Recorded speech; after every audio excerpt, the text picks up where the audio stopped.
Hi, hello, welcome to CC+.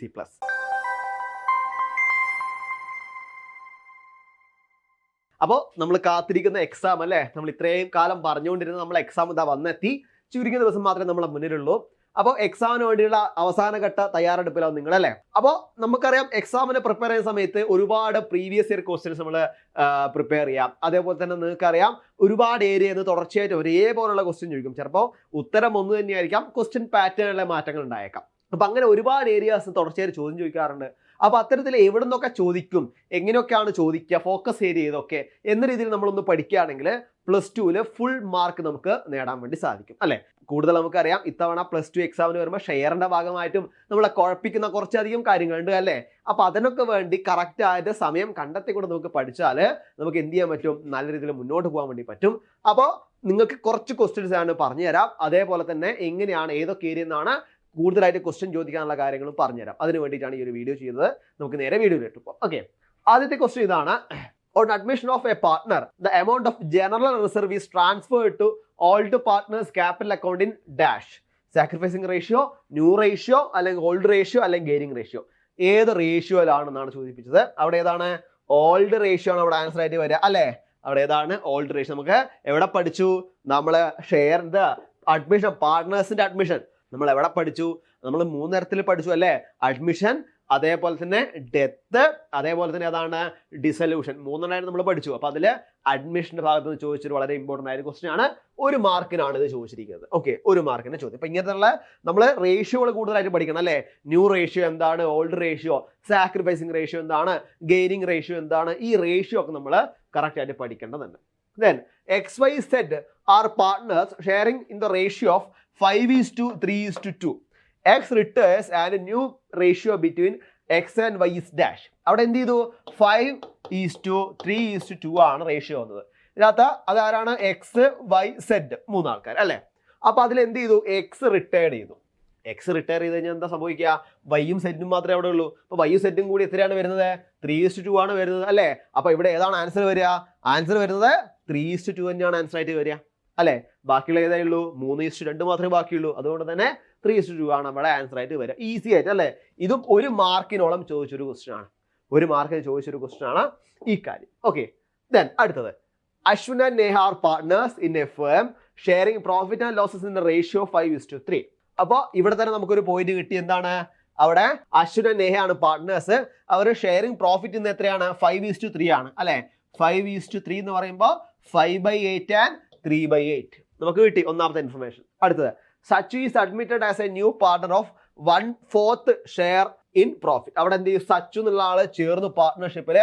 അപ്പൊ എത്രയാണ്? 1/4 ആണ് അവര് ചേർന്ന സമയത്ത് ഷെയർ ഇൻ പ്രോഫിറ്റ്.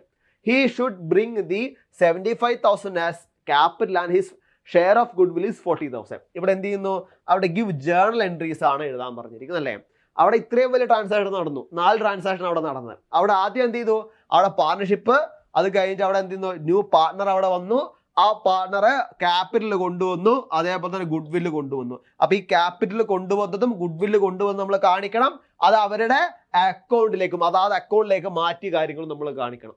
ഇത്രയുമാണ് നമ്മൾ ഇവിടെ കാണിക്കേണ്ടത്. ഒന്നുകിൽ എന്ത് ചെയ്യാം? നമുക്ക് ഓരോരോ കട്ടിങ് ആയിട്ട് 1, 2, 3, 4 നമുക്ക് എഴുതാം.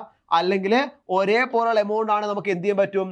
നമ്മൾ സാധാരണ പഠിച്ച പോലെ 2 അക്കൗണ്ടുകളായിട്ട് എഴുതാനും വേണ്ടി പറ്റും. ഓക്കെ, സിമ്പിൾ ആയിട്ട് നമുക്ക് നോക്കാം എങ്ങനെ എഴുതാൻ പറ്റുമെന്ന്. ഇവിടെ 2 അക്കൗണ്ട് കൊടുത്തു അല്ലേ. അവിടെ എന്ത് ചെയ്തു? അവിടെ ക്യാപിറ്റൽ കൊണ്ടുവന്നു സച്ചു. എത്രയാണ്? 75,000 രൂപ ക്യാപിറ്റൽ കൊണ്ടുവന്നു. പിന്നെ അവിടെ എന്താ ഉണ്ടായത്? അവിടെ ക്യാപിറ്റൽ അവിടെ എന്ത് ചെയ്തു? മറിച്ചു കൊടുത്തു അല്ലെ. ക്യാപിറ്റൽ ഡിസ്ട്രിബ്യൂട്ട് കൊടുത്തു. ഏത്? നിങ്ങളെ കൊടുത്ത അവരുടെ റേഷ്യോ 5:3 എന്ന റേഷ്യോയില് അല്ലെ. അപ്പൊ എങ്ങനെ വന്നു? അവിടെ 40,000 ആണ്. 40,000 ബൈ നമ്മൾ നേരത്തെ പറഞ്ഞു 5:3 എന്ന് പറയുമ്പോൾ 5/8 3/8 ആണ് അല്ലെ. അപ്പൊ അതേപോലെ അവിടെ എന്ത് ചെയ്തു? അവർ ഡിവൈഡ് ചെയ്ത് കൊടുത്തു. സിമ്പിൾ ആണ്. ഇത് 2 മാർക്കിനോളം ചോദിച്ചൊരു ചോദ്യമാണ്. 2 മാർക്കിനോളം ചോദിച്ചൊരു ചോദ്യമാണ് ഇത്. നമുക്ക് എന്ത് ചെയ്യാൻ പറ്റും? സിമ്പിൾ ആയിരുന്നു നമുക്ക് ഇവിടെ കാണിക്കാൻ വേണ്ടി പറ്റുന്നതാണ്. Okay, then write any 3 difference between dissolution of partnership and dissolution of partnership of a firm. ഇവിടെ 2 ചോദ്യം ചോദിച്ചിട്ടുണ്ട്. അവിടെ ചോദിച്ച ചോദ്യം എന്താ വെച്ചാൽ നമ്മൾ ഒറ്റയടിക്ക് എഴുതാൻ പറ്റും. ഇത്തരത്തില് ഡിഫറൻസ് വരുന്ന സമയത്ത്, ഡിഫറൻസിന്റെ പ്രോബ്ലം വരുന്ന സമയത്ത് നമ്മൾ പ്രത്യേകം ശ്രദ്ധിക്കുക. നിങ്ങൾ മാക്സിമം കള്ളി വരച്ച് എഴുതാൻ വേണ്ടി ശ്രദ്ധിക്കുക. കള്ളി വരച്ച് എഴുതുമ്പോൾ എന്താ ഗുണമെന്ന് വെച്ചാൽ അവിടെ കമ്പാരിറ്റീവ്ലി നമുക്ക് താരതമ്യം ചെയ്യാൻ എളുപ്പമായിരിക്കും. ഓക്കെ, ഇവിടെ ചോദിച്ചതാണ് ഡിസൊല്യൂഷൻ ഓഫ് പാർട്ട്ണർഷിപ്പും dissolution of partnership of a ഫേമുമാണ്. ഒരു പാർട്ട്ണർഷിപ്പ് ഫേമിന്റെ ഡിസൊല്യൂഷനും പാർട്ട്ണർഷിപ്പിന്റെ ഡിസൊല്യൂഷനാണ് ചോദിച്ചിരിക്കുന്നത് അല്ലേ. സിമ്പിൾ ആയിട്ടാണ്. നമുക്ക് എങ്ങനെ എഴുതാൻ പറ്റും നോക്കാം. ഇവിടെ ഇതേപോലെ തന്നെ എന്ത് കൊടുത്തിട്ടുണ്ട്, 2 കള്ളിയെ കൊടുത്തിട്ട് ഇങ്ങനെ തന്നെ എഴുതുക. ഇങ്ങനെ തന്നെ എഴുതുമ്പോൾ എന്താ ഗുണം വെച്ചാൽ നമുക്ക് പെട്ടെന്ന് തന്നെ കണ്ടുപിടിക്കാനും പറ്റും, അതേപോലെ താരതമ്യങ്ങൾ അറിയാനും വേണ്ടി പറ്റും. നമ്മൾ എഴുതുന്ന സമയത്ത് ബേസിസ് എഴുതുക, അതേപോലെ എന്തിനാണോ താരതമ്യം ചെയ്യുന്നത് രണ്ടും നമ്മൾ എഴുതുക. ഓരോ ബേസിലായിരിക്കും നമ്മൾ താരതമ്യം ചെയ്യാം അല്ലേ.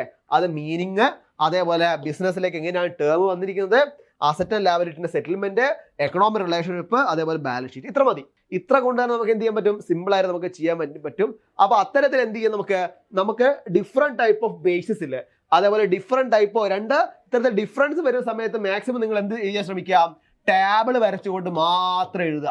ഓക്കെ, അത്തരത്തിൽ ടാബിൾ വരച്ചുകൊണ്ട് എഴുതിയാലേ നിങ്ങൾക്ക് കറക്റ്റ് ആയിട്ട് അതിന്റെ ഓർഡർ നമുക്ക് മനസ്സിലാവത്തുള്ളൂ. ഓക്കെ, അടുത്ത് നോക്കാം നമുക്ക്. അപ്പൊ ഇതൊക്കെയാണ് നമുക്ക് വന്ന കുറച്ച് പ്രീവിയസ് ക്വസ്റ്റ്യൻസ്. നമുക്ക് എല്ലാ ക്വസ്റ്റ്യനും നമുക്ക് ഡിസ്കസ് ചെയ്യാനുള്ള സമയമില്ല, കാരണം സമയം കുറവാണ്. ഇനി നമ്മളെ സിലബസിലേക്ക് വന്ന് നോക്കിയാൽ നിങ്ങൾക്കറിയാം, നിങ്ങൾക്ക് ഇത്രയും കാര്യങ്ങൾ പഠിക്കാണ്. പ്രധാനമായിട്ടും പഠിക്കാനുള്ള പാർട്ണർഷിപ്പ്, അതേപോലെ പാർട്ണർഷിപ്പിൽ അഡ്മിഷൻ വരുന്നുണ്ട്, അതേപോലെ ഡിസൊല്യൂഷൻ വരുന്നുണ്ട്, റീകൺസ്ട്രക്ഷൻ വരുന്നുണ്ട്, ഡിസൊല്യൂഷൻ ഓഫ് പാർട്ണർഷിപ്പ് ഫേം. അപ്പോൾ അക്കൗണ്ടിങ് നമുക്കറിയാം സബ്ജക്റ്റുകൾ അല്ലെ. സാധാരണ അക്കൗണ്ടിങ്ങിൽ പാർട്ണർഷിപ്പ് എന്താണെന്ന് വരുന്നുണ്ട്, അതേപോലെ പാർട്ണർഷിപ്പ് ഫേം അഡ്മിഷൻ പ്രധാനമായിട്ട് വരുന്നു. അതേപോലെ തന്നെ അഡ്മിഷൻ കഴിഞ്ഞാൽ അതിനകത്ത് അക്യുമുലേറ്റഡ് പ്രോഫിറ്റ് ആൻഡ് ലോസ്, അതേപോലെ തന്നെ റിട്ടയർമെന്റ്, ഡെത്ത്, ഡിസൊല്യൂഷൻ. ഇത്തരത്തിലാണ് അവിടെ തരംതിരിച്ചിരിക്കുന്നത്.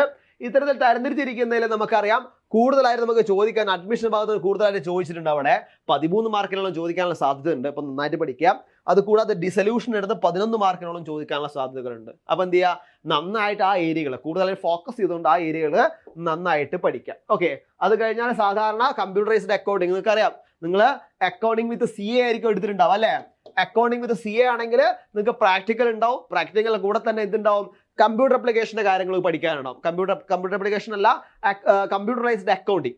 നിങ്ങൾ അക്കൗണ്ടിങ്ങിൽ CA ആണ് എടുത്തത് അല്ലെ, കമ്പ്യൂട്ടറൈസ്ഡ് അക്കൗണ്ടിങ് ആണ് എടുത്തിട്ടുണ്ടെങ്കിൽ ആ കാര്യം കൂടെ നിങ്ങൾക്ക് അതിനകത്ത് പഠിക്കാനുണ്ടാവും. അതുകൊണ്ടാണ് നിങ്ങൾക്ക് മാർക്ക് ഷിഫ്റ്റ് ചെയ്യുന്ന സമയത്ത് അവിടെ എന്ത് വരും, അവിടെ നിങ്ങൾക്ക് തിയറി എഴുതിയതും വരും, അതേപോലെ പ്രാക്ടിക്കലും വരുന്നുണ്ട്. ഇത് രണ്ടും കൂടെ കൂട്ടിയിട്ടാണ് നിങ്ങൾ ആനുവൽ ആയിട്ടുള്ള മാർക്ക് കണക്കാക്കുക. ആ ഏരിയയും കൂടെ നിങ്ങൾ എന്ത് ചെയ്യണം, നല്ല രീതിയിൽ കണക്കാക്കണം. അപ്പൊ രണ്ടും നല്ല രീതിയിൽ കണക്കാക്കിക്കൊണ്ട് മാത്രമേ നിങ്ങൾ എന്ത് ചെയ്യാൻ പാടുള്ളൂ, എക്സാം എഴുതാൻ വേണ്ടി പാടുള്ളൂ. അപ്പോൾ നല്ല രീതിയിൽ എക്സാമിന് വേണ്ടി പ്രിപ്പയർ ചെയ്യുക, നല്ല രീതിയിൽ എക്സാം എഴുതി വരിക. എല്ലാ കൂട്ടുകാർക്കും ഒരിക്കൽ കൂടി CC+ന്റെ എല്ലാവിധ വിജയാശംസകളും നേരുന്നു. ഒരിക്കലും ടെൻഷൻ അടിക്കേണ്ട, നമ്മൾ പഠിച്ച കാര്യങ്ങൾ മാത്രമേ എക്സാമിന് വേണ്ടി ചോദിക്കുള്ളൂ. ഓക്കെ, അപ്പോൾ ആ പഠിച്ച കാര്യങ്ങളൊക്കെ തറവായിട്ട് നല്ല രീതിയിൽ പഠിക്കുക. പ്രോബ്ലംസ് ഒക്കെ വീണ്ടും വർക്കൗട്ട് ചെയ്ത് പഠിക്കുക. അവസാന ഘട്ടത്തിൽ നന്നായിട്ട്, അതായത് എക്സാമിന്റെ അവസാന ദിവസം ഒരുപാട് സമയം ഉറക്കളച്ചൊന്നും പഠിക്കരുത്. കാരണം എന്ത് ചെയ്യുക, കുറച്ച് മാത്രം പഠിച്ചുകൊണ്ട് നന്നായിട്ട് ഉറങ്ങി നല്ലപോലെ ബ്രെയിൻ റെസ്റ്റ് കൊടുത്ത് സ്വസ്ഥമായിട്ട് ഇരുന്നു കൊണ്ട് എക്സാം എഴുതുക. ടെൻഷനൊന്നും അടിക്കാതെ കൂളായിട്ട് എക്സാം എഴുതി വരിക. നിങ്ങൾക്ക് വിജയം എന്തായാലും ഉറപ്പ് തന്നെയാണ്. അപ്പോൾ ഒരിക്കൽ കൂടി CC+ന്റെ എല്ലാവിധ ആശംസകളും നേരുന്നു. അതേപോലെ തന്നെ നിങ്ങൾക്ക് +1 +2 നിങ്ങൾക്കറിയാം, നിങ്ങളെ സുഹൃത്തുക്കളോ അല്ലെങ്കിൽ അനിയന്മാരോ അനിയത്തികളൊക്കെ ഇനി +1 +2ലേക്ക് അഡ്മിഷൻ എടുക്കാൻ വേണ്ടി കാത്തിരിക്കുന്ന ആൾക്കാരുണ്ടാവും അല്ലേ. അപ്പോൾ അവർക്കൊക്കെ കൊമേഴ്സ് സബ്ജക്റ്റിനടുത്തോളം പുതിയൊരു സബ്ജക്റ്റ് ആണ്. അപ്പോൾ ഒരു പുതിയ സബ്ജക്റ്റ് പഠിക്കുമ്പോൾ അതിൽ എന്ത് ചെയ്യുക, നല്ല രീതിയിൽ പഠിച്ചു തുടങ്ങണമെന്ന് തോന്നുന്നവരാണെങ്കിൽ, അതേപോലെ തന്നെ അതിന്റെ കോൺസെപ്റ്റുകളൊക്കെ മനസ്സിലായി പഠിക്കണം ആൾക്കാരാണെങ്കിൽ എന്ത് ചെയ്യുക, ഇവിടെ നിങ്ങൾക്ക് അവൈലബിൾ ആണ്. +1 +2 ട്യൂഷൻ ഇവിടെ അവൈലബിൾ ആണ്. നിങ്ങൾക്ക് അക്കൗണ്ടൻസിയുടെ എല്ലാ വിധത്തിലുള്ള സബ്ജക്റ്റുകളും എല്ലാ വിധത്തിലുള്ള ഏരിയകളും കവർ ചെയ്ത് നിങ്ങൾക്ക് അവൈലബിൾ ആണ്. അപ്പോൾ അങ്ങനെ എന്തെങ്കിലും വേണമെങ്കിൽ നിങ്ങൾക്ക് എന്ത് ചെയ്യാം, ഈ കാണുന്ന ബോർഡ് നമ്പറിൽ കോൺടാക്ട് ചെയ്യാം. അപ്പോൾ ഒരിക്കൽ കൂടി എല്ലാവർക്കും ഓൾ ദി വെരി ബെസ്റ്റ്.